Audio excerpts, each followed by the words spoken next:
Hello friends, welcome back to my new vlog. तो आज के चले যাচ্ছিলাম আমরা পাঁচমুড়া কলেজে।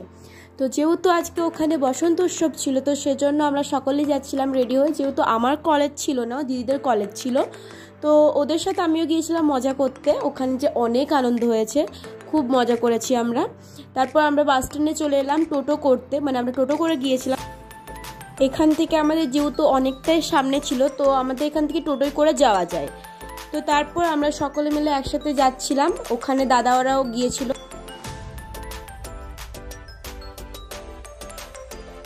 তারপর কলেজে গিয়ে পৌঁছালাম। তারপর ওখানে অনেক ভিড় ছিল। তারপর সব মানে দিদিদের সব বান্ধবীদের সাথে দেখা হয়ে গেল।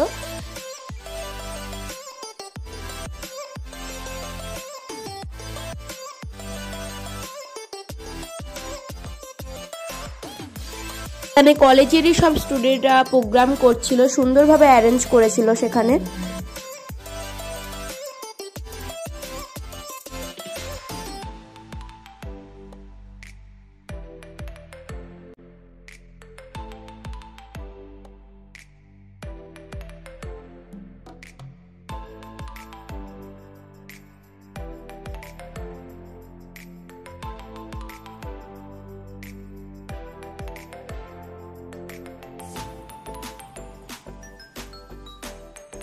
তারপর আমাদেরকে তো ওখানে একটা দাদা এসে আমাদেরকে খুব হোলি মাখিয়েছে, মানে এত মাখিয়েছে পুরো ভূত করে দিয়েছিল। লাস্টে তোমাদেরকে আমি দেখাবো আমার মুখটা। তারপরে এই যে অনু এখানে হাই করলো। তারপর আমরা চলে এসেছিলাম সবাই একটু ফটো তুলতে। এই যে আর একটা ভিডিও করে কায়দা করছিল। এখানে দেখো, এখানে যদিও আমার মুখটা একটু সুন্দর ছিল, তারপরে দেখতে পাবে আমার মুখের অবস্থা কি হয়েছিল। তারপর চলে গিয়েছিলাম এখানে আমরা নাচ করতে। সবাই এখানে খুব সুন্দরভাবে নাচ করছিল, যে যার মতো ভাবে।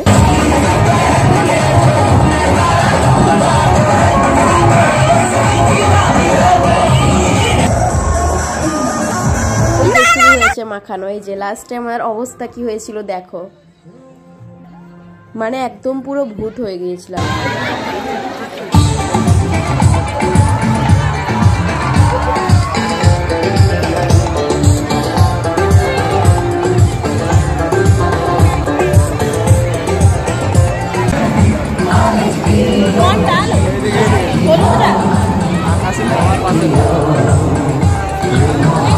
ব্ল্যাক কালার চশমা, স্টাইলিশ চশমাগুলো।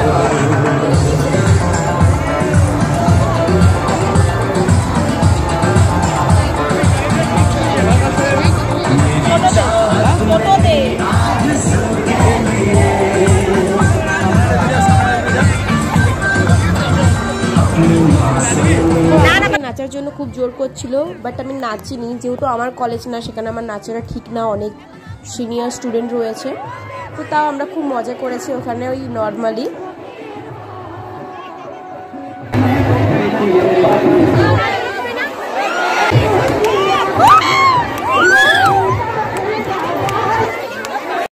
চলে যাচ্ছিলাম আমরা খাওয়ার ওখানে। মানে আজকে এতটাই গরম ছিল যে বলে বোঝানো যাবে না, সেই রকম প্রায় রোদ দিয়েছিল। তারপর আমরা একেই আমাদের অবস্থা খারাপ হয়ে গিয়েছিল, দিয়ে খেতে গেলাম খাবার। ওখানে মানে এত গরম ছিল যে ওখানে একটা ফ্যানও ছিল না, সবাই হাওয়া করছে বসে বসে। তারপর আমাদের অবস্থা কি হয়েছিল একবার জাস্ট দেখো, সেরকম গরম আর সেরকম আমরা জাস্ট ঘেমে গিয়েছিলাম। তারপর খাবার দিল, খেলাম। তারপর আমরা আস্তে আস্তে খাওয়া দাওয়া করে বাড়ি চলে এসেছি। তো চলো নেক্সট ব্লগে দেখা হবে, টাটা।